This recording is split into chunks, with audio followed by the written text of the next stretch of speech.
नमस्कार, मैं डॉक्टर अवधेंद्र प्रताप सिंह, सहायक आचार्य कालीचरण पीजी कॉलेज, लखनऊ और इग्नू में एकेडमिक काउंसलर के रूप में आज ये मेरा तीसरा व्याख्यान है। प्रिय विद्यार्थियों, आज का व्याख्यान आधुनिक हिंदी गद्य साहित्य पर है। जैसा कि आप लोग अवगत हैं, बीएचडीसी 131 कोड के अंतर्गत जो पाठ्यक्रम व्यवस्थित किया गया है, उसका ये चौथा खंड है, जिसे आज हमें अपने व्याख्यान में समेटना है। विद्यार्थियों, आपने देखा कि मुख्य रूप से संपूर्ण हिंदी साहित्य का इतिहास 4 काल 4 खंडों में व्यवस्थित किया गया है। पहले खंड के अंतर्गत हम लोगों ने आदिकालीन साहित्य का अध्ययन किया, दूसरे खंड के अंतर्गत भक्तिकालीन साहित्य और तीसरे के अंतर्गत रीतकालीन साहित्य पर चर्चा की थी। आज हमारी चर्चा का मुख्य केंद्र बिंदु है आधुनिक हिंदी गद्य साहित्य। आधुनिक हिंदी गद्य साहित्य के अंतर्गत कुल 4 इकाइयों के अंतर्गत इस कालखंड को समेटा गया है। सबसे पहले हिंदी साहित्य के अंतर्गत हिंदी कहानी का विकास, उसके बाद उपन्यास का विकास, फिर निबंध का विकास, इस तरह से नाटक का विकास, ये 4 इसमें मुख्य प्रमुख इकाइयाँ हैं। लेकिन आज की परिचर्चा का जो केंद्र बिंदु होगा, वो हिंदी कहानी का विकास है। जैसा कि हम लोग जानते हैं कि गद्य के विकास के साथ ही कहानी का विकास सर्वाधिक महत्वपूर्ण अपने आप में रखता है, क्योंकि कहानी सबसे सशक्त गद्य विधा है। आधुनिकता के आगमन के साथ ही गद्य की विभिन्न विधाओं का विकास हुआ, जिनमें कहानी है, उपन्यास है, नाटक है, निबंध है। इसी तरह से हिंदी कहानी का उद्भव द्विवेदी युग में माना जाता है। आचार्य रामचंद्र शुक्ल ने सरस्वती में प्रकाशित कुछ आरंभिक कहानियों की चर्चा अपने हिंदी साहित्य के इतिहास में किया है। अगर मुंशी प्रेमचंद को हम लोग केंद्र में रखें, तो हिंदी कहानी को अध्ययन की दृष्टि से मुख्य रूप से 4 कालखंडों में विभक्त कर सकते हैं। मुंशी प्रेमचंद की पूर्व कहानी, प्रेमचंदीगुइन कहानी, प्रेमचंदोत्तर कहानी और नई कहानी। इन 4 बिंदुओं के अंतर्गत हम कहानी के विकास क्रम का, कहानी की शुरुआत का और किस तरह से वर्तमान में कहानी लेखन हो रहा है, उस पर प्रकाश डाल सकते हैं। हम सभी जानते हैं कि हिंदी गद्य विधाओं में जो कहानी है, वो सबसे सशक्त विधा के रूप में विकसित हुई है। आज कहानी के पाठक अन्य सभी विधाओं की अपेक्षा सर्वाधिक हैं। यही कारण है कि बहुत सारी पत्रिकाएँ हैं, जो केवल कहानी को लेकर के ही प्रकाशित होती हैं। समकालीन कहानीकारों को वो लोग उसमें अवसर देते हैं।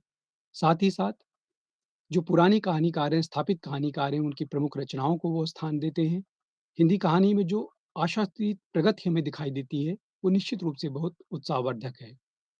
इस तरह से हिंदी कहानी का विकास मुख्यतः आधुनिक काल में ही जाकर के होता है और इसमें भी हम लोग देखते हैं कि मुंशी प्रेमचंद की पूर्व जो कहानियाँ हैं, उनमें कहानी के जो मुख्य अवयव हैं, जो तत्व हैं, वो उस रूप में तो नहीं है, लेकिन कहानी के तौर पर हम उन्हें कहानी के प्रथम चरण के रूप में ज़रूर स्वीकार करते हैं। आचार्य रामचंद्र शुक्ल ने सरस्वती पत्रिका में कहानी के संदर्भ में कुछ प्रमुख प्रारंभिक कहानियों का उल्लेख किया है, जिनमें सबसे पहले इंदुमती कहानी का नाम आता है। यह कहानी सन 1900 में सरस्वती पत्रिका में प्रकाशित हुई थी। इसकी रचना किशोरी लाल गोस्वामी जी ने की थी। इसी तरह से उनकी दूसरी महत्वपूर्ण कहानी है गुलबहार। इसका भी प्रकाशन सरस्वती पत्रिका में सन 1902 में हुआ था। लय की चुड़ैल भगवान दास की कृति है। 11 वर्ष का समय आचार्य रामचंद्र शुक्ल ने स्वयं ही 1903 ईस्वी में लिखी थी और ये भी कहानी सरस्वती पत्रिका में प्रकाशित हुई थी।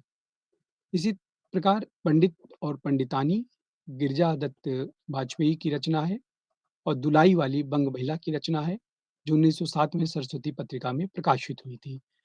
ये कुछ प्रारंभिक कहानियाँ हैं, जो मुंशी प्रेमचंद के पूर्व में कहानी के क्षेत्र में अपना महत्वपूर्ण स्थान रखती हैं, जिनको लेकर के विद्वानों के मध्य अक्सर ये बात होती रही है कि इनमें से किस कहानी को कहानी माना जाए या प्रथम कहानी माना जाए।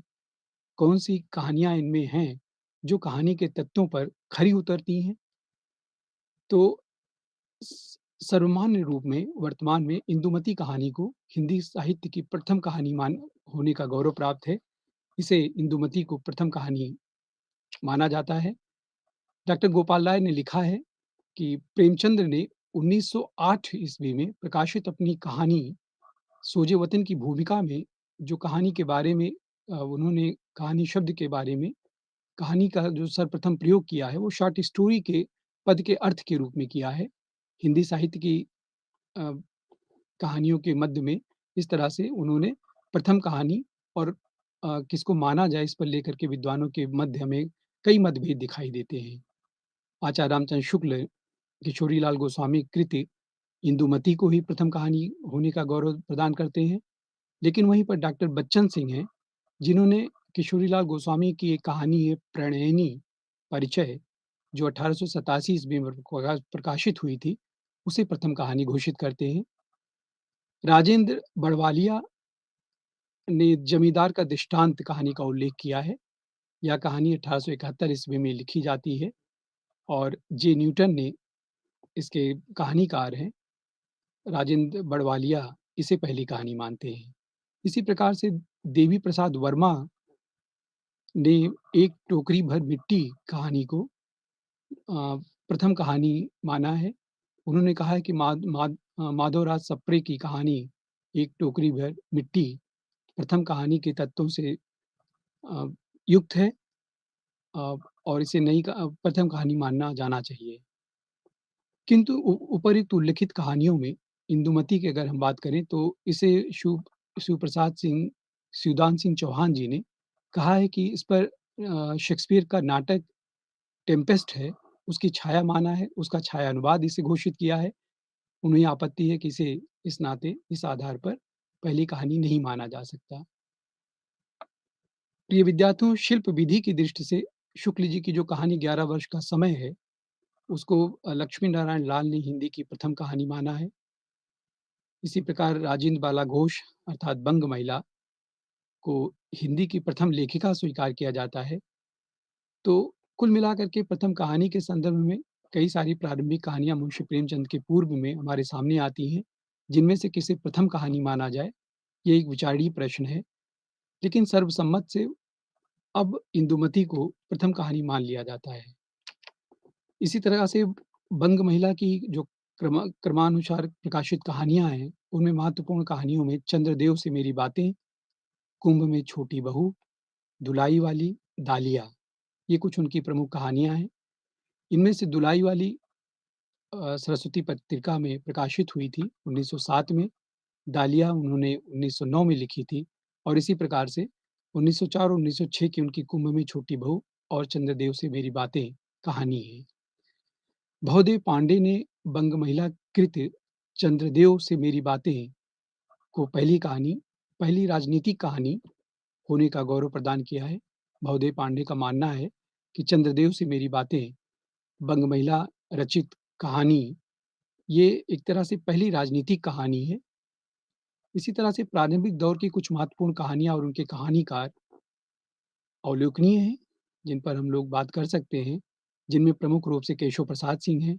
उनकी कहानी है चंद्रलोक की यात्रा, आपत्तियों का पहाड़।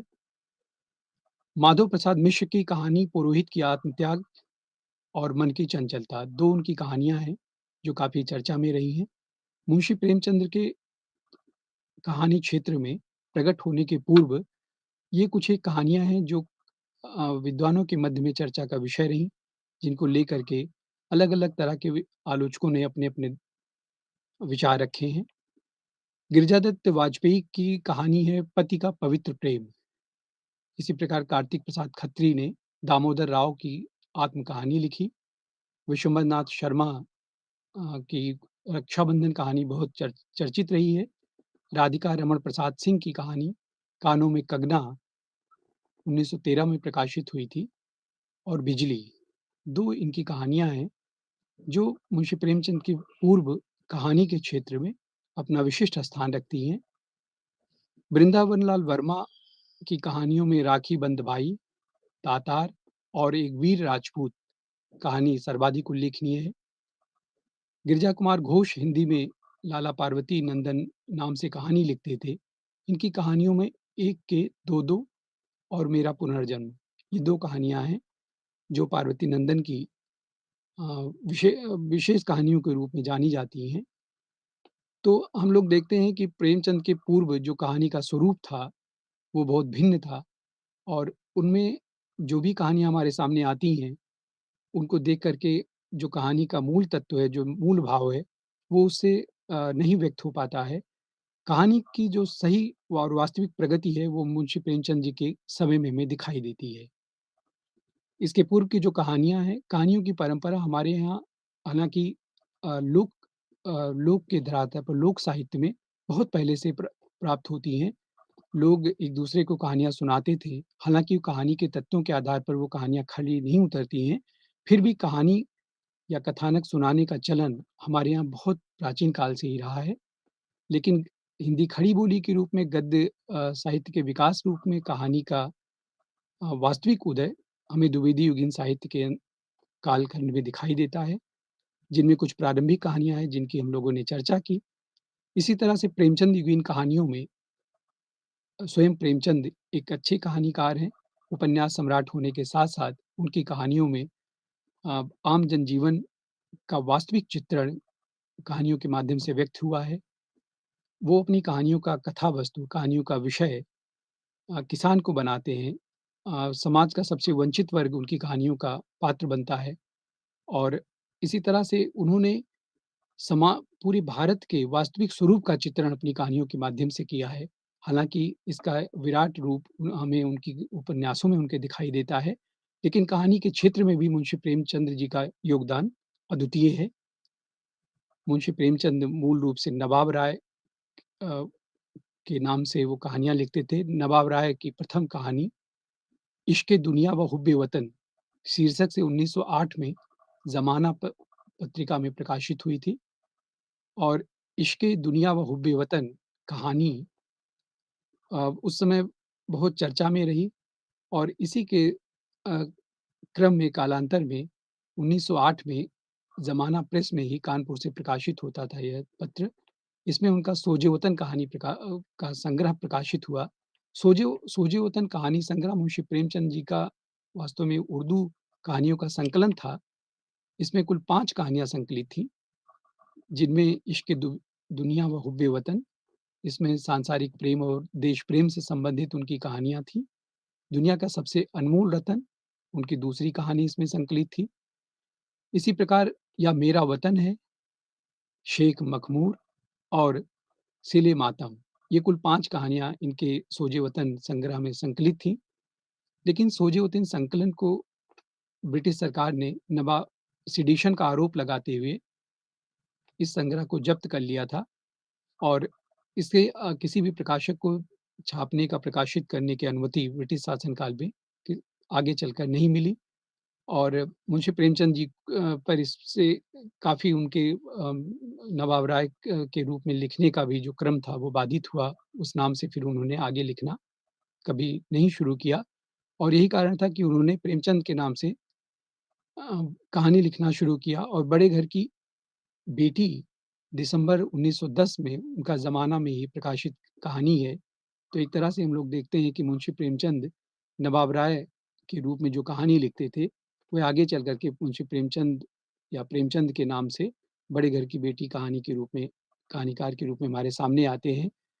लेकिन उनकी अगर हिंदी भाषा और देवनागरी लिपि के रूप में पहली कहानी की हम लोग बात करें तो सौत उनकी कहानी है जो 1915 में सरस्वती पत्रिका में प्रकाशित हुई थी और ये उनकी पहली कहानी मानी जाती है और सौत से फिर वो आगे चल कर के हिंदी में कहानी लेखन लगातार करते रहते हैं। इसके पूर्व में हमने देखा कि उनकी कहानी का की जो लिपि थी, जो भाषा थी, वो मुख्य रूप से उर्दू में वो कहानियाँ लिखते थे और वो भी नवाब राय के नाम से लिखते थे। लेकिन कालांतर में प्रेमचंद नाम के रूप का उन्होंने प्रयोग किया अपनी कहानियों में और इसी नाम से कहानी लिखते रहे। कुछ आलोचक विद्वान पंच परमेश्वर कहानी को मुंशी प्रेमचंद जी की पहली कहानी मानते हैं और कफन उनकी अंतिम कहानी के रूप में उद्धृत करते हैं। मुंशी प्रेमचंद जी के कई सारे कहानी संग्रह हैं। वैसे कहानियों की संख्या कहा जाता है कि उन्होंने करीब तकरीबन 300 कहानियाँ लिखी हैं और इसी प्रकार से उनके संकलनों में उनकी संपूर्ण कहानियों को समुया गया है। उनके प्रमुख संकलनों में अगर हम बात करें तो सप्त सरोज कहानी संग्रह है, नवनिधि है, प्रेम पूर्णिमा, प्रेम प्रतिज्ञा, प्रेम प्रतिमा, प्रेम कुंज, सप्तसुमन और प्रेम द्वादशी इत्यादि उनके कहानी संग्रह हैं, जो 1917 से लेकर के और 1936 तक प्रकाशित उनकी कहानियाँ लिखी गई कहानियाँ हैं, जो उनमें संकलित हैं और ये सारे संग्रह या उनके द्वारा लिखी गई लगभग 300 कहानियों को मानसरोवर शीर्षक से 8 भागों में प्रकाशित किया गया है। मुंशी प्रेमचंद जी कहानियों के विषय में स्वयं कहते हैं कि सबसे उत्तम कहानी वह होती है, जिसका आधार किसी मनोवैज्ञानिक सत्य पर आधारित होता है। वास्तव में कहानियों के बारे में कहानी एक ऐसी विधा है, जिसके माध्यम से कोई रचनाकार अपने समाज को अ, वास्तविक रूप में चित्रित करने में सफलता प्राप्त करता है। मुंशी प्रेमचंद की प्रमुख और चर्चित कहानियों में नमक का दरोगा है, सज्जनता का दंड है, ईश्वरीय न्याय है, दुर्गा का मंदिर, बूढ़ी काकी, शतरंज के खिलाड़ी, दो सखियां, पूस की रात, दो बैलों की कथा, ठाकुर का कुआं, ईदगाह, बड़े भाई साहब और उनकी अंतिम कहानी कफन है, जो 1936 ईस्वी में प्रकाशित हुई थी। मुंशी प्रेमचंद जी कहानी के रूप में कहानी को आगे बढ़ाने में, कहानी को स्थापित करने में उनकी महत्वपूर्ण भूमिका रही है और इन कहानियों के माध्यम से उन्होंने भारत का वास्तविक चित्रण किया है। उन्होंने सबसे समाज में विद्यमान तमाम तरह की रूढ़ियों पर प्रहार किया। उन रूढ़ी उसमें चाहे बेमेल विवाह हो चाहे दहेज प्रथा हो, चाहे किसानों का उत्पीड़न हो या जमींदारों द्वारा की गई कमज़ोर वर्गों पर अत्याचार हो, इन्हें उन्होंने अपनी कहानियों का विषय बनाया और यही बात उनके उपन्यासों में भी हम लोग देखते हैं कि किस प्रकार से होरी, एक सामान्य सा किसान भारत का, जो महानायक बन कर के गोदान नामक उस उपन्यास में हमारे सामने आता है। तो इस तरह से मुंशी प्रेमचंद जी की जो कहानियाँ हैं, उसकी जो भाषा है, जो शैली है जो उसका स्वरूप है, वो बहुत प्रभावी है और एक आम पाठक भी जिसका हिंदी भाषा से या कहानी कोई लेना-देना नहीं है, वह भी मुंशी प्रेमचंद की कहानियों को पढ़ने में रुचि रखता है। इसका एक ही कारण है कि कहीं न कहीं वो स्वयं भी उन कहानियों के बीच में अपने को पाता है और इस दृष्टि से मुंशी प्रेमचंद जी बहुत सफल कहानीकार के रूप में हमारे सामने आते हैं और उनकी कहानियाँ समाज को एक नई दिशा देती हैं और कहानी को भी एक नई दिशा देने में सफलता प्राप्त करती हैं। हालाँकि मुंशी प्रेमचंद जी की जो प्रारंभिक कहानियाँ हैं या उनका जो प्रारंभिक कहानी लेखन है, वो आदर्शवादिता के ज़्यादा निकट है, उसमें यथार्थ का उतना चित्रण वो नहीं कर पाते हैं और लेकिन ये मोह उनका चल कर के आदर्श के प्रति आगे भंग हो जाता है और आगे की कहानियों में, विशेष रूप से अगर हम कफन की बात करें, तो इसमें नग्न यथार्थवाद का उन्होंने बेहतरीन चित्रण किया है इन कहानी में। तो एक रचनाकार स्वयं भी लिखते हुए सीखता है और इसके सबसे बड़े प्रमाण के रूप में मुंशी प्रेमचंद जी हमारे सामने आते हैं। मुंशी प्रेमचंद के समय काल में अन्य जो रचनाकार थे, जो कहानियाँ लिख रहे थे, कहीं न कहीं जो मुंशी प्रेमचंद जी से प्रेरित थे, उनमें मुख्य रूप से चंद्रहंस शर्मा गुलेरी जी का नाम आता है। चंद्रहंस शर्मा गुलेरी ने अपने जीवन काल में केवल 3 कहानियाँ लिखी थीं और इन 3 कहानियों के माध्यम से भी वो बहुत चर्चित रहे और आज भी हम उसने कहा था कि रूप में एक अच्छे कहानीकार के रूप में उनको हम याद करते हैं। उसने कहा था सुखमय जीवन और बुद्धू का काँटा। ये 3 कहानियाँ हैं उनकी, जो उन्होंने 1911, 14 और 15 में लिखी थी। सुखमय जीवन उनकी पहली कहानी है और उसके बाद बुद्धू का काँटा उनकी दूसरी कहानी है और उनकी जो तीसरी कहानी है, वो उसने कहा था। उसने कहा था उनकी सबसे विशिष्ट कहानी है और आज भी वो विद्वानों के मध्य बहुत चर्चित कहानी है। इसमें युद्ध जो प्रथम हुआ था, उसकी पृष्ठभूमि पर ये कहानी लिखी गई है। मुख्य रूप से प्रेम की संवेदना को एक बृहद स्वरूप प्रदान करती है ये कहानी। आचार्य रामचंद्र शुक्ल ने उसने कहा था कि कहानी की प्रशंसा करते हुए लिखा है कि इसकी घटना ऐसी है कि जैसे बराबर हुआ करती है, पर उससे भीतर से प्रेम का एक स्वर्गीय स्वरूप झाँक रहा होता है, केवल झाँक नहीं रहा है, निर्लज्जता के साथ पुकार या कराह रहा है। इसकी घटनाएँ बोल रही हैं, पात्रों के बोलने की अपेक्षा नहीं है। यानी कि इस कहानी में उसने कहा था प्रेम के पीछे जो त्याग है या प्रेम में जो त्याग की भावना निहित है और प्रेम के माध्यम से देश के प्रति जो समर्पण का भाव निहित है, इस कहानी के माध्यम से मुंशी चंद्र शर्मा गुलेरी जी ने बाखूबी व्यक्त किया है। इसे हिंदी साहित्य की पहली फ्लैशबैक कहानी भी माना जाता है। पूर्व दीप्ति के रूप में ये पहली कहानी हमारे सामने आती है, जिसमें जो नायक है लहना सिंह, वो अपनी पीछे की बातों को याद करता है और एक तरह से कहानी की पूरी ये फ्लैशबैक में अ, समाप्त हो जाती है और ये हिंदी की पहली कहानी है जो फ्लैशबैक के रूप में हमारे सामने आती है। मुंशी प्रेमचंद के युग में ही जयशंकर प्रसाद जी भी कहानियाँ लिख रहे थे।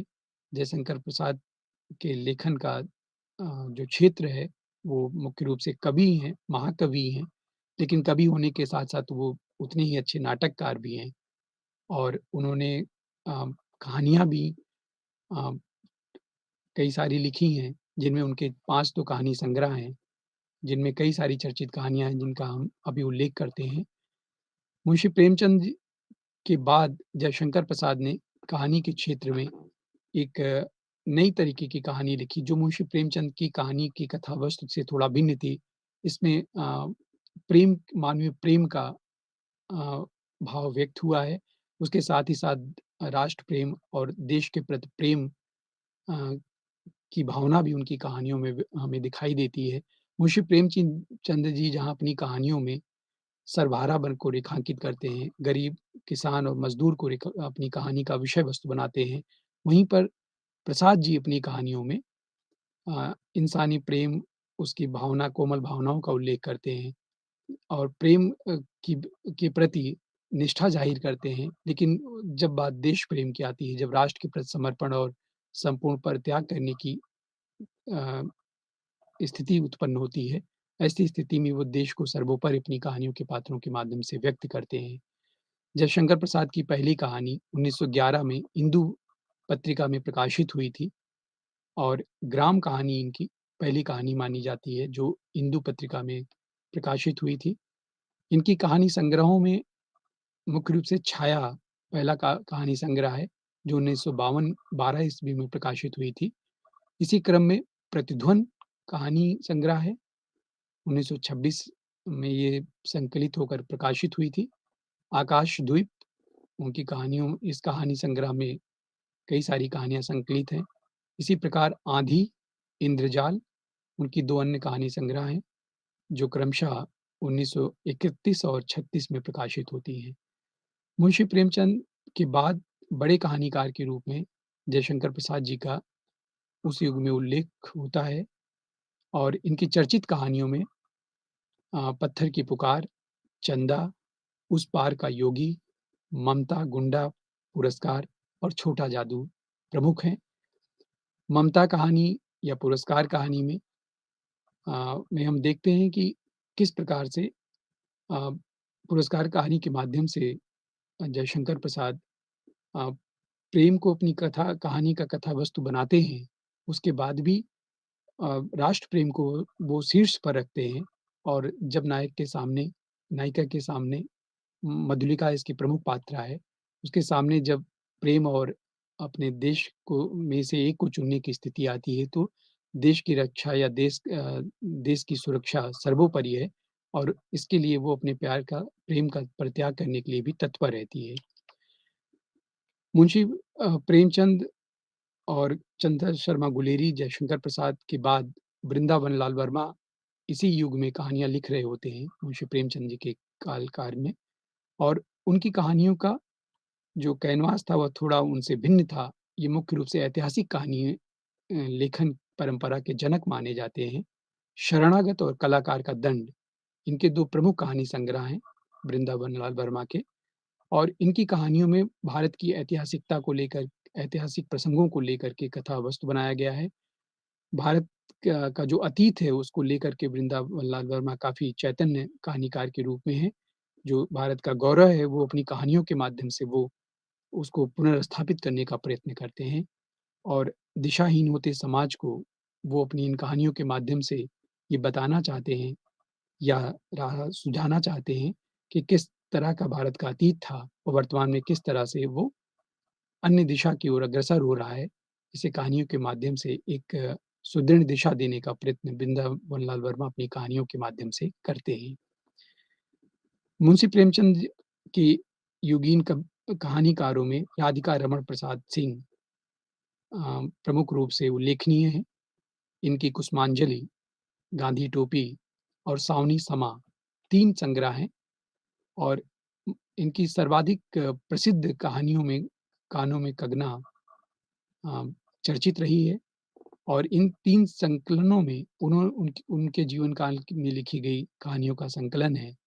चतुरसेन शास्त्री अ, की चर्चित कहानियों में प्रबुद्ध है, बावर्चीन है, हल्दी घाटी में या भिक्षुराज है, बाणबधू इत्यादि कहानियाँ हैं, जो चर्चा में रही हैं।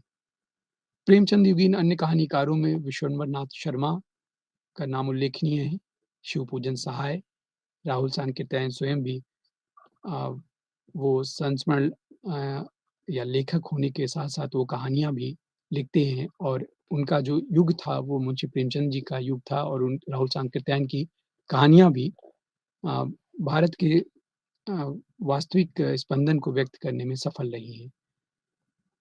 पदुम लाल पुन्ना लाल बख्शी, सुदर्शन, हृदेश, बेचन शर्मा उग्र, सूर्यकांत त्रिपाठी निराला और भगवती चरण वर्मा। इन लोगों ने भी मुंशी प्रेमचंद के युग में कहानी लेखन किया और इनकी कहानियाँ जैसे सूर्यकांत त्रिपाठी जी का सुकुल की बेबी, सखी और लिली आदि कहानियाँ बहुत चर्चित रही हैं और भगवती चरण वर्मा जितने बड़े वो कहानीकार थे, उतने ही बड़े वो उपन्यासकार थे। लगभग हम देखते हैं कि जो भी कहानीकार है, जो कहानियाँ लिखता है, कहानियों में जिसकी रुचि है, वो कहीं न कहीं से उपन्यास विधा से भी जुड़ा होता है और उपन्यास की दिशा में भी वो लेखन कर रहा होता है। प्रारंभिक रूप में माना जाता था कि जो कहानी है, वो उपन्यास दोनों में बस आकार को लेकर के भिन्नता है, लेकिन आज ये बात सर्वविदित है, सर्वरूप से मान्य है कि कहानी बहुत ही सशक्त विधा है और वो केवल आकार की दृष्टि से उपन्यास से भिन्न नहीं है, बल्कि अपनी शैली की दृष्टि से भी, शिल्प की दृष्टि से भी कहानी उपन्यास से बहुत भिन्न है। कहानी में अधिकतर कोई एक संवेदना है, कोई एक विषय है, किसी एक निश्चित विषय को लेकर के कहानी लिखी जाती है। लेकिन कहानी की मारकता या उसका प्रभाव ये है कि छोटे से छोटे विषय को भी कहानी अपनी कथा वस्तु बना लेती है और उसे बहुत मार्मिक रूप से व्यक्त करने की क्षमता रखती है। तो कहानी की खूबी इसी रूप में है कि कहानी कहानीकार के सामने चुनौती ये होती है कि उसे अपनी अपने उद्देश्य की पूर्ति बहुत कम शब्दों में, बहुत ही प्रभावी रूप में व्यक्त करना होता है। उपन्यासकार को तो कहने के लिए बहुत अवसर होता है। वो एक ही बात को 10 तरह से कह कर के 10 पात्रों के माध्यम से कह कर के सिद्ध कर सकता है, व्यक्त कर सकता है। लेकिन कहानीकार के सामने इसका अवसर कम होता है। इसीलिए कहानी के सामने यदि चुनौती अधिक है, तो उसमें अवसर भी अधिक है और इसीलिए कहानी को लेकर के जो पाठक है, वो भी बहुत जागरूक है और कहानी को पढ़ने में उसकी रुचि है और कहानी का युग है, कहानी के माध्यम से बहुत अ, ज्वलंत विषयों को मुद्दा बना करके व्यक्त किया जाता है। इसलिए कहानी की जो प्रासंगिकता है, वो उपन्यास से कहीं भी कमतर नहीं है और कहानी इसी रूप में कहानीकार के सामने वो एक विषय के रूप में उभर कर सामने आती हैं। इसी प्रकार हम लोग देखते हैं कि पांडे-विचन शर्मा उग्र की जो कहानियाँ हैं उनमें सर्वाधिक चर्चित कहानी उनकी उसकी माँ थी, जिसका उसकी माँ के आधार पर नंदुलाल वाजपेयी ने उग्र को हिंदी का प्रथम राजनीतिक कहानीकार माना है। उसकी माँ कहानी को नंदुलाल वाजपेयी का मानना है कि ये अगर हिंदी साहित्य के इतिहास की दृष्टि से हम इसका विश्लेषण करें, तो एक तरह से की ये पहली कहानी है जो राजनीतिक कहानी के रूप में हमारे सामने आती है। उग्र की चिंगारियाँ कहानी संग्रह है, जिसे 1928 में क्रांतिकारी विचारों से युक्त होने के कारण अ, ये अंग्रेजी साम्राज्य के बीच में जब्त कर ली गई थी। चिंगारियाँ कहीं न कहीं राष्ट्रीय भावना से ओतप्रोत कहानियाँ इसमें निहित हैं। राष्ट्र को स्वतंत्र कराने के लिए एक आह्वान है इन कहानियों में, और जिसे पढ़ कर के अंग्रेज़ों ने इसे जब्त कर लिया था और आगे इसका प्रकाशन बाधित रहा, नहीं हो पाया। लेकिन इन कहानियों के माध्यम से उग्र की राष्ट्र के प्रति जो भावना थी और लोगों को प्रेरित करने की, उन्हें जगाने की जो क्रांतिकारी पहल थी, वो निश्चित रूप से बहुत प्रशंसनीय है। इसी प्रकार हम लोग देखते हैं कि प्रेमचंद्र के बाद प्रेमचंदोत्तर युगीन कहानियों में, कहानीकारों में हमें प्रेमचंद युगीन कहानियों से थोड़ा भिन्न कहानियाँ मिलने लगती हैं, जिनमें मुख्य रूप से जैनिन की कहानियाँ आती हैं। उन्होंने पहली बार हिंदी साहित्य में व्यक्ति को महत्व दिया और व्यक्ति व्यक्ति प्रधान कहानियाँ हमारे सामने दृष्टिगत होने लगती हैं। जैनिन की प्रमुख कहानियों में पत्नी है, एक कैदी है, गदर के बाद है, बाहुबली, मास्टर, अपना अपना भाग्य। ये कुछ एक ऐसी कहानियाँ हैं जो अपनी कथा वस्तु को लेकर के, परिवेश को लेकर के, वातावरण, भाषा, शिल्प और उद्देश्य को लेकर के बहुत भिन्न कहानियाँ हैं, और जो कहानी विधा की सशक्तता को, कहानी विधा की जो शैली है, उसे साबित करने में या उसे प्रमाणित करने में मील का पत्थर साबित होती हैं। प्रेमचंद चंदोत्तर युगीन कहानीकारों में यशपाल, इलाचंद जोशी, अज्ञे, उपेंद्र नाथ अश्क, विष्णु प्रभाकर, रांगी राघव, अमृतलाल नागर इत्यादि कहानीकार हैं, जो प्रेमचंदोत्तर युगीन कहानीकारों में विशिष्ट रूप से अपना योगदान दे रहे होते हैं। इलाचंद जोशी को हिंदी में मनोवैज्ञानिक कहानी लेखन का प्रवर्तक माना जाता है। इलाचंद जोशी की जो कहानियाँ हैं, वो मनोवैज्ञानिक आधार पर अ, लिखी गई हैं। मनोवैज्ञानिकता को इन्होंने कहानियों में कथा वस्तु का आधार बनाया है। तो इस प्रकार से प्रेमचंदोत्तर कहानीकारों में कहानी का जो कथा वस्तु है, वो प्रेमचंद्रीय कहानीकारों से बहुत भिन्न है, और इसमें व्यक्ति के व्यक्तिगत दृष्टिकोण को महत्व दिया गया। इसमें मनोवैज्ञानिकता को महत्व दिया गया। मनुष्य किस प्रकार का चिंतन करता है, उसका दृष्टिकोण क्या है, उसका चिंतन यदि एक विशेष प्रकार का है तो क्यों है? इन कारणों पर विचार करता है इस युग का कहानीकार, और यही कारण है कि ईलाचंद जोशी की जो कहानियाँ हैं, वो मनुष्य के मन में जो सूक्ष्म से सूक्ष्म विचार है, उसको भी व्यक्त करने में सफल हुई हैं। तो अ, मूल रूप से हम लोग अगर देखें, तो जो कहानी का प्रारंभ मुंशी प्रेमचंद के पूर्व में शुरू हुआ था, एक तरह से इंदु कहानी के रूप में हमारे प्रारंभिक रूप में हमारे सामने दिखाई देता है, वो उत्तरोत्तर विकास करता गया, और प्रेमचंद युग में कहानी का बहुत हद तक बृहद रूप में विकास हुआ, और आगे चल कर के प्रेमचंद्र कहानीकारों ने उसे और आगे बढ़ाया और कहानी को एक नई दिशा दी, एक नया स्वरूप दिया। उसकी शिल्प विधि में एक बहुत परिवर्तन आया, और यही कारण है कि नई कहानी अ, 1950 के बाद की जो कहानियाँ हैं, उसमें 50 से लेकर 60 तक, 60 के बाद कई सारी कहानियाँ आंदोलनों का जन्म हुआ, और समकालीन कहानियों में अगर हम बात करें, या जिसे हम नई कहानी कहते हैं, तो उस रूप में कई सारी कहानियाँ आंदोलनों का स्वरूप हमारे सामने उभर कर आता है। नए-नए कहानी आंदोलन उभरे, उसमें नई-नई कहानियाँ, नए-नए कैनवास को लेकर के हमारे सामने आती हैं। तो इन कहानीकारों ने, इन कहानी आंदोलनों ने कहानी को और ऊर्जा दिया, कहानी को और आगे बढ़ाया। अ, नई कहानी के विषय में दुष्यंत कुमार का सबसे भिन्न दृष्टिकोण है, और कहा जाता है कि नई कहानी नाम का जो शब्द है, उसका सर्वप्रथम प्रयोग भी करने का श्रेय दुष्यंत कुमार जी को जाता है। दुष्यंत कुमार ने ही नई कहानी का पहली बार समकालीन कहानियों के रूप में उपयोग किया था, प्रयोग किया था। हिंदी के मुख्य कहानी आंदोलन और उसके प्रवर्तक अ, के रूप में अगर नई कहानी की बात करें, नई कहानी आंदोलन का प्रारंभ हुआ, जिनमें मुख्य रूप से राजेंद्र यादव, मोहन राकेश और कमलेश्वर। इन तीनों ने मिल कर के नई कहानी आंदोलन का प्रारंभ किया और इससे पूर्व 1956 के पूर्व जो कहानियाँ लिखी जा रही थी, उनको इन्होंने ये कहते हुए उसको नकार दिया कि इन कहानियों में जो कहानी का नयापन है वो नहीं है, बल्कि उसी पुरातन परंपरा को लेकर के ये कहानियाँ लिखी जाती रही हैं और इन कहानियों से भिन्न कहानी लिखने का अब समय आ गया है, जिसकी पहल इन 3 कहानीकारों ने किया और कहानी में एक नए युग का प्रारंभ किया, नई कहानी के रूप में। और कहानी आंदोलन का जो ये प्रारंभिक रूप हमें दिखाई देता है, इसका प्रभाव इतना बृहद था कि आगे के कहानीकारों ने इनका अनुकरण किया और इसी रूप में कई सारे आंदोलन कहानी के रूप में हमारे सामने आते हैं, जिनकी हम अभी चर्चा करेंगे।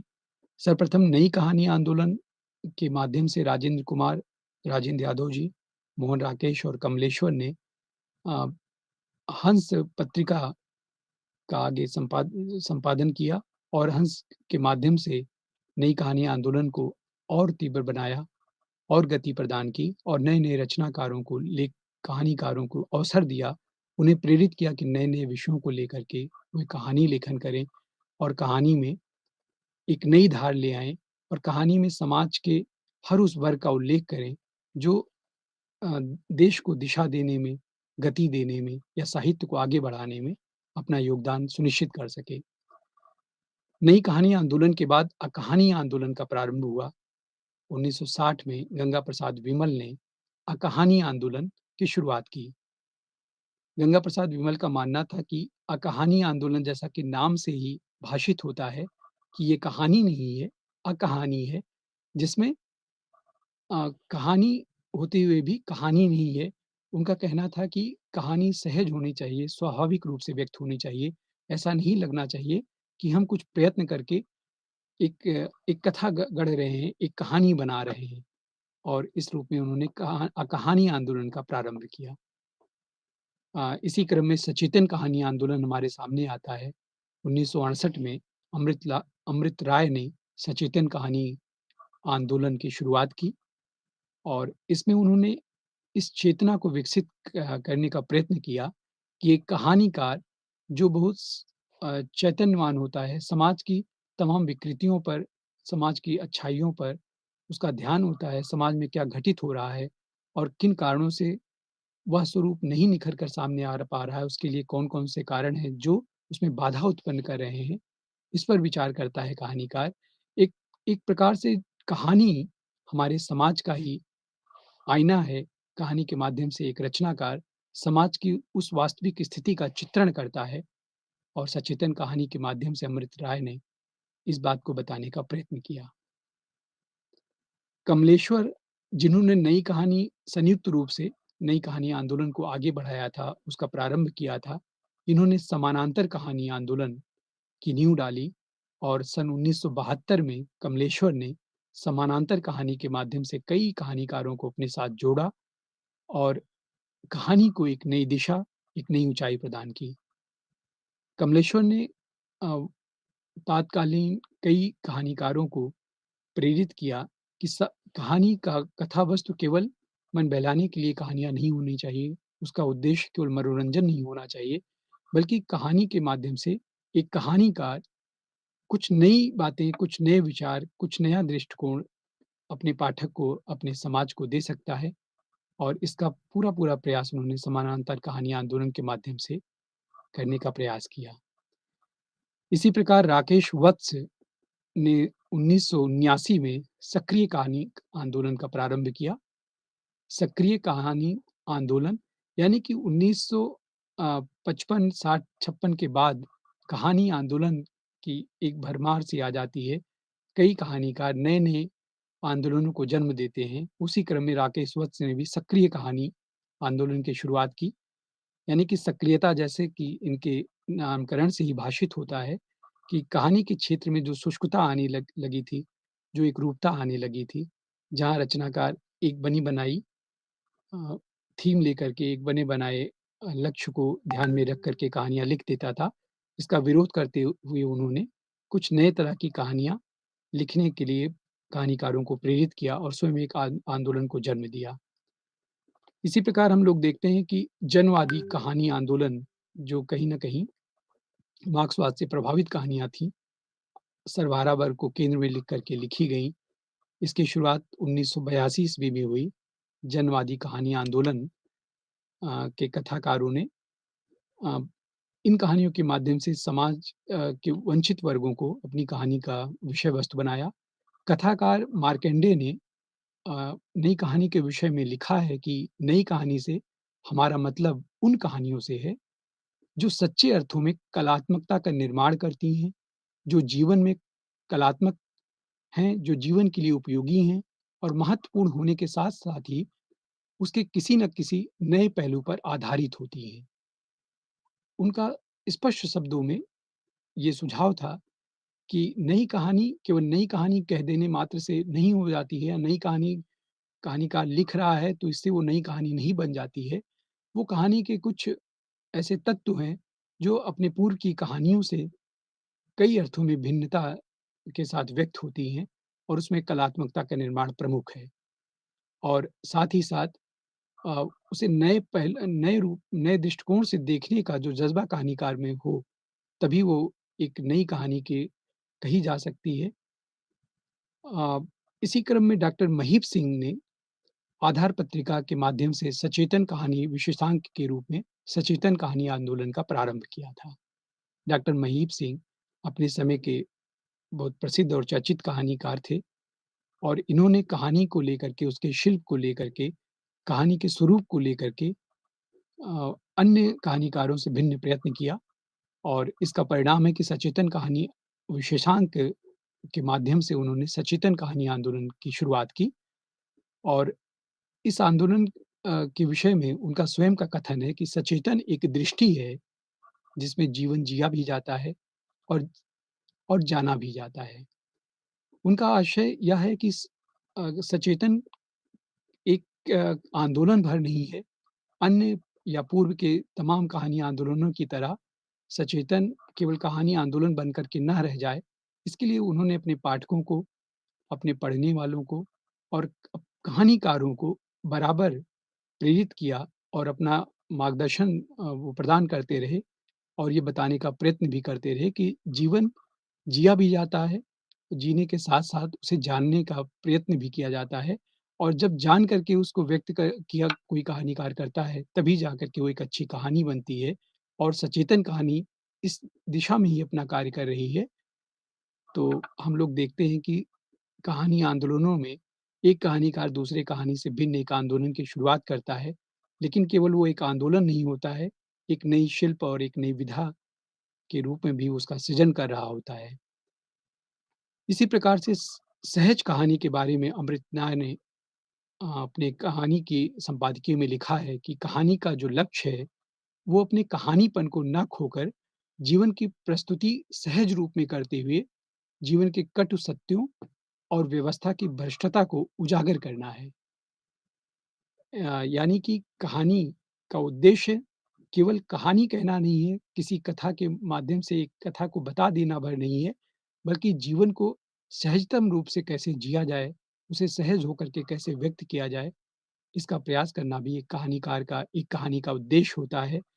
साथ ही साथ जीवन के जो कटु सत्य हैं, जीवन का जो यथार्थ रूप है, यथार्थ चित्रण भी कहानियों की प्रमुख प्राथमिकता है और एक कहानीकार ये तय करता है अपनी कहानियों के माध्यम से कि वो कैसे जो भ्रष्ट व्यवस्था है, जो समाज में तमाम तरह की विकृतियाँ हैं, तमाम तरह की जो अव्यवस्थाएँ हैं, उसको किस रूप में वो अपनी कहानी में रोचक बना कर के प्रस्तुत करता है, ताकि कोई पाठक उसे पढ़ते हुए कहीं से उसको अरुचि ना पैदा हो, उसमें उसकी रुचि भी बनी रहे और उसका मार्गदर्शन भी होता रहे, उसको दिशा भी मिलती रहे और रचनात्मक रूप से वो समृद्ध भी अपने आप को होता हुआ पाए।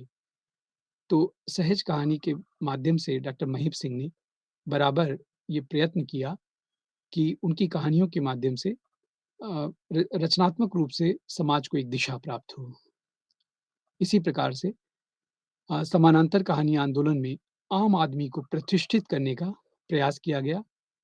कमलेश्वर ने समानांतर कहानी की स्थापना करते हुए अपना पहला संकल्प इसी रूप में व्यक्त किया था कि इसमें समाज का हर वो व्यक्ति शामिल होगा जो तमाम तरह की सुविधाओं से वंचित है, यानी कि समाज का जो आम व्यक्ति है, जो समाज का सबसे अ, पीछे पायदान पर खड़ा हुआ व्यक्ति है, वो भी उनकी कहानियों में अपना स्थान पाएगा और कहानी के माध्यम से वो इस बात को अ, दिखाना चाहेंगे कि किन-किन कारणों से वो समाज में सबसे वंचित है, सबसे पिछले पायदान पर है और कैसे उसे आगे लाया जाए, कैसे वो भी समाज के विकास की उस मुख्य धारा से अपने को जोड़ कर देख सके। तो इन कहानियों ने केवल एक कहानी आंदोलन हमारे सामने नहीं खड़ा किया, अपितु रचनात्मक रूप में समाज के भीतर जाकर के समाज के उस मनोविज्ञान को समझ करके कहानियों के माध्यम से व्यक्त करने का प्रयत्न किया। राकेश वत्स ने मंच पत्रिका द्वारा सक्रिय कहानी आंदोलन का प्रवर्तन किया था और इ उन्होंने सक्रिय कहानी आंदोलन की शुरुआत करते हुए इस आंदोलन के विषय में अपना विचार, अपना दृष्टिकोण भी व्यक्त किया था। उनका कहना था कि जो सक्रिय कहानी है, उसका सीधा और स्पष्ट मतलब है चेतनात्मक ऊर्जा और जीवंतता से। यानी कि सक्रिय कहानी में चेतनता या चेतनात्मकता अवश्य हो और व्यक्ति में जीवंतता हो, यानी कि कहानियाँ केवल कहानी के रूप में, कथावस्तु के रूप में वो अपनी यात्रा करके समाप्त ना हो जाएँ, बल्कि उसमें जीवन स्पंदित होता हुआ महसूस हो और पाठक को यह बराबर अनुभव होता रहे कि इन कहानियों में जो व्यक्त हो रहा है, वो कहीं न कहीं वो स्वयं ही है। तो इन कहानी आंदोलनों ने समाज में एक नई तरह की स्फूर्ति ले आई, एक नई तरह की ऊर्जा उत्पन्न की और कहानीकारों को, रचनाकारों को ही केवल प्रेरित नहीं किया, बल्कि उनके पाठकों को भी बाध्य किया कि वो स्वयं चलकर उनकी कहानियों तक आएँ, उसको पढ़ें, समझें, अनुभव करें और तदुपरांत ऊर्जावान होकर के समाज में अपनी भूमिका सुनिश्चित कर सकें। तो इन कहानियों ने, इन कहानी आंदोलनों ने समाज को एक नई दिशा दी, समाज के हर उस व्यक्ति को सोचने के लिए बाध्य किया, जो कहीं न कहीं निष्क्रिय होता जा रहा था, कहीं न कहीं वो साहित्य से कटता जा रहा था, उसको दिशा प्रदान की। इसी तरह से जनवाणी कहानी आंदोलन का सूत्रपात दिल्ली में जनवादी लेखक संघ के प्रथम राष्ट्रीय अधिवेशन में हुआ था। जनवादी कहानी आंदोलन का सूत्रपात करने का मुख्य उद्देश्य यही था कि किस तरह से आम जनमानस को, आम जन को कहानी के बीच में लाया जाए, कहानी का हिस्सा बनाया जाए। वैचारिक धरातल पर जनवादी कहानी मार्क्स को आधार बनाकर चलती है। तो जनवादी कहानियों में आम जनमानस, समाज का सर्वहारा वर्ग, समाज का वो वंचित वर्ग, किसान हुआ, मज़दूर हुआ, पीड़ित हुआ, दलित हुआ और असहाय जीवन यापन कर रहे लोगों के बारे में इसमें चित्रण किया गया है।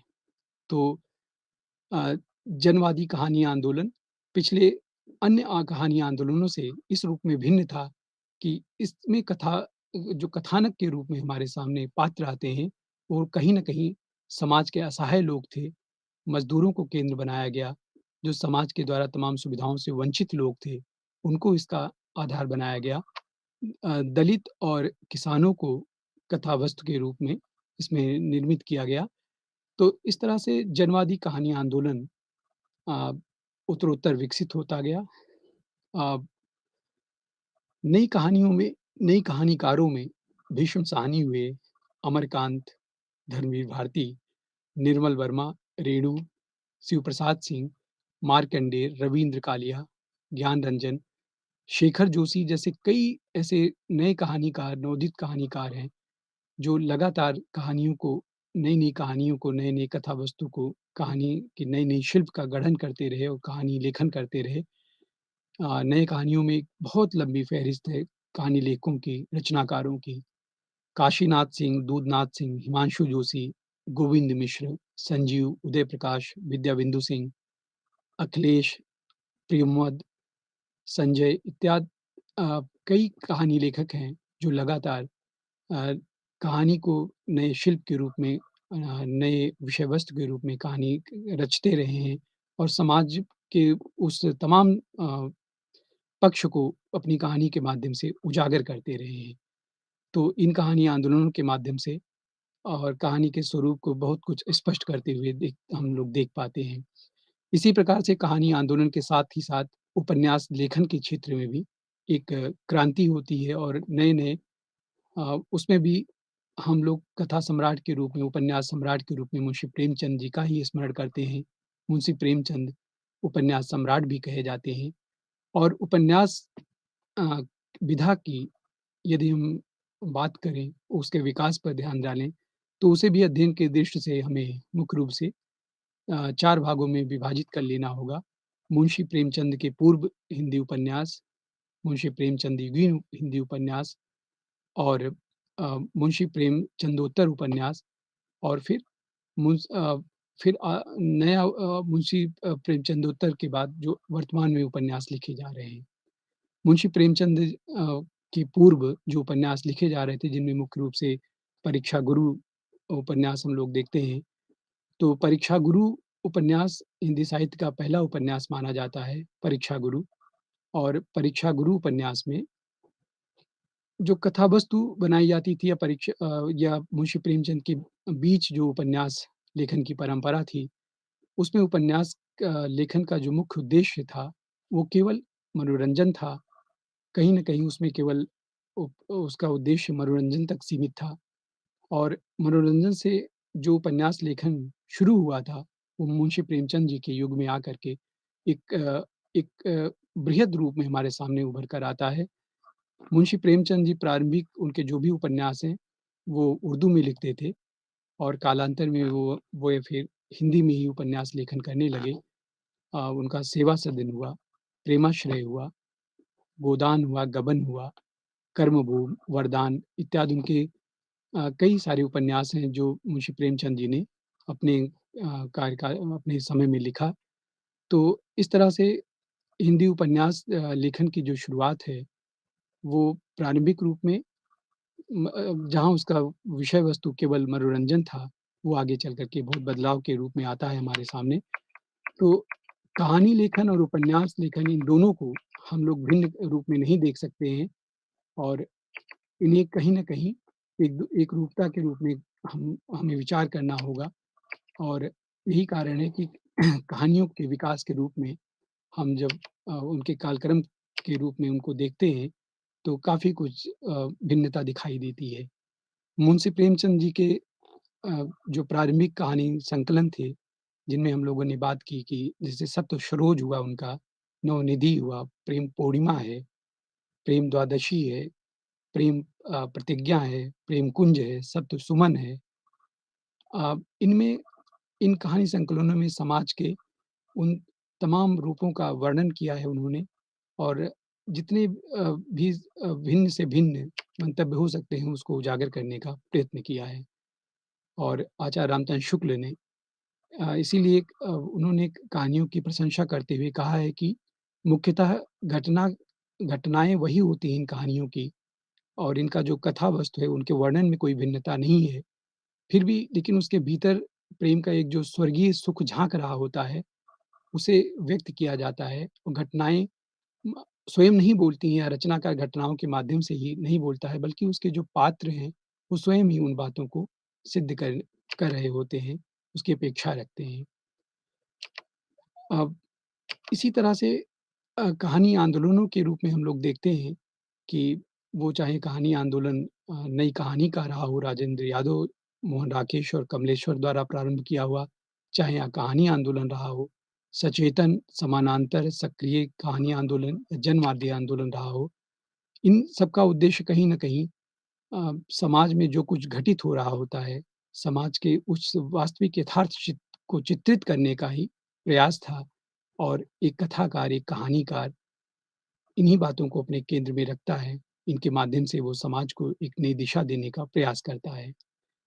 कथाकार मार्कंडेय ने इसीलिए जो नई कहानी से उनका आशय था, उन्होंने बराबर इस बात पर ध्यान दिया, बल दिया कि सच्चे अर्थों में जो कलात्मक निर्माण है मनुष्य का, वो इन रचनाओं के माध्यम से होता है, इन उपन्यासों के माध्यम से होता है और जीवन को कलात्मक रूप में सृजित करना ही एक रचना की वास्तविक सफलता है और जीवन के लिए ये वो रचना उपयोगी है यदि जीवन में उस रचना का कोई महत्व है या एक नए तरह के पहलू को उद्घाटित करने में वो रचना सफल होती है, तभी वो एक सही और अच्छी रचना मानी जा सकती है।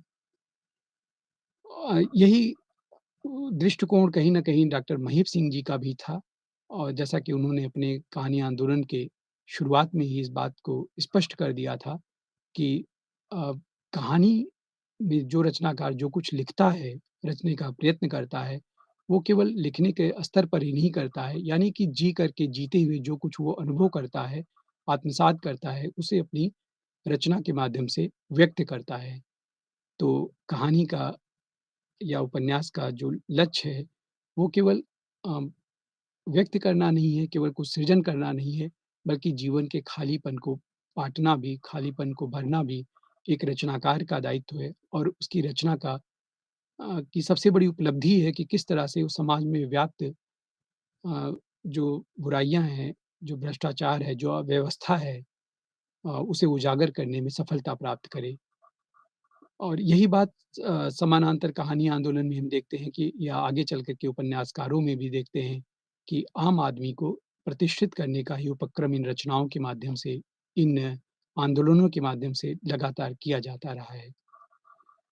अ, सक्रिय कहानी आंदोलन की जब हम लोग चर्चा कर रहे थे, तो उसमें भी हमने देखा कि चेतनात्मक ऊर्जा और जीवंतता कहानी का उद्देश्य होना चाहिए रचनाकारों ने, इसी बात पर बल दिया और इसी तरह से उपन्यास की दृष्टि से जब हम कहानी के कथा कथा की इस यात्रा का विश्लेषण करते हैं, तो उसमें मुंशी प्रेमचंद युगीन जो उपन्यासकार थे, तो मुंशी प्रेमचंद जी स्वयं अपने युग में कई सारे उपन्यास उन्होंने लिखे और गोदान उनका अंतिम उपन्यास था और गोदान में जिस तरह से उन्होंने होरी, धनिया और गोबर के माध्यम से अ, भारत के उस किसान वर्ग का जीवंत चित्रण किया अपने उपन्यास में, आगे के या उनके समकालीन अन्य उपन्यासकारों में जैसे जयशंकर प्रसाद हुए, उनके समकालीन उपन्यासकारों में जिन्होंने अ, कंकाल, तितली, इरावती 3 ही मुख्य रूप से उपन्यास लिखे थे और इरावती उनका अधूरा उपन्यास है, अपूर्ण उपन्यास है और उनके समकालीन उपन्यासकारों में निराला भी उपन्यास लिख रहे होते हैं और मुख्य रूप से हम लोग देखते हैं कि उपन्यास विधा या कहानी विधा भारतीय हिंदी युग की शुरुआत के बाद ही या भारतीय हिंदी युग में ही इन दोनों विधाओं का आगे उत्तरोत्तर विकास होता है, जन्म होता है और उत्तरोत्तर विकास होता दिखाई देता है।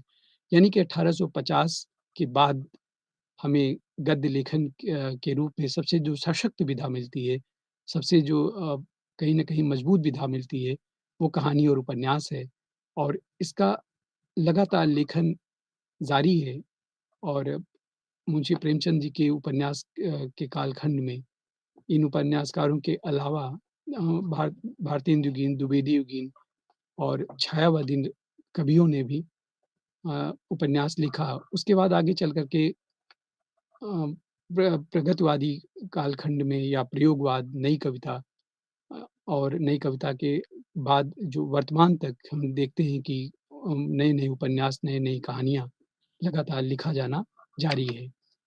तो इन कहानीकारों में अ, या उपन्यासकारों में जो सबसे बड़ा योगदान है, वो यही है कि इन्होंने समाज के उन उन सारे वर्गों को अपने विषय का वस्तु बनाया और इसके माध्यम से उन्होंने अपनी भावनाओं को, संवेदनाओं को व्यक्त किया। तो प्रिय विद्यार्थियों, हम लोग देखते हैं कि आपका जो संपूर्ण पाठ्यक्रम है हिंदी साहित्य के इतिहास का, वो मुख्यतः 4 खंडों में विभक्त है, व्यवस्थित है और जिसमें हम लोगों ने बहुत विस्तार से आदिकालीन काव्य की, आदिकालीन साहित्य की चर्चा की अपने प्रथम व्याख्यान में। द्वितीय व्याख्यान में हम लोगों ने भक्तकालीन साहित्य की चर्चा की और इसी क्रम में अ, हमने रीतकालीन काव्य किस प्रकार लिखा गया, कौन-कौन सी प्रवृत्तियाँ प्रमुख थीं और उनमें रचनाकार ने किस तरह से मुक्त और रीत सिद्ध काव्य रचना की, इस पर विचार किया और आज अपने तीसरे व्याख्यान में हिंदी साहित्य के इतिहास के अंतर्गत, इसमें हम लोगों ने मुख्यतः कहानी का प्रारंभ कैसे होता है, कहानी लेखन के क्षेत्र में किन-किन रचनाकारों ने अपनी रचनाओं के माध्यम से समाज को एक नई दिशा दी, एक नया स्वरूप प्रदान किया और उसी क्रम में हमने आज की चर्चा में हिंदी कहानी को मुख्य रूप से यहाँ पर अपने व्याख्यान को उस पर केंद्रित किया और उपन्यास और कहानी में कितनी एकरूपता है, कितना एक-दूसरे से दोनों एकरूप हैं, भिन्न नहीं है, इस पर विचार किया।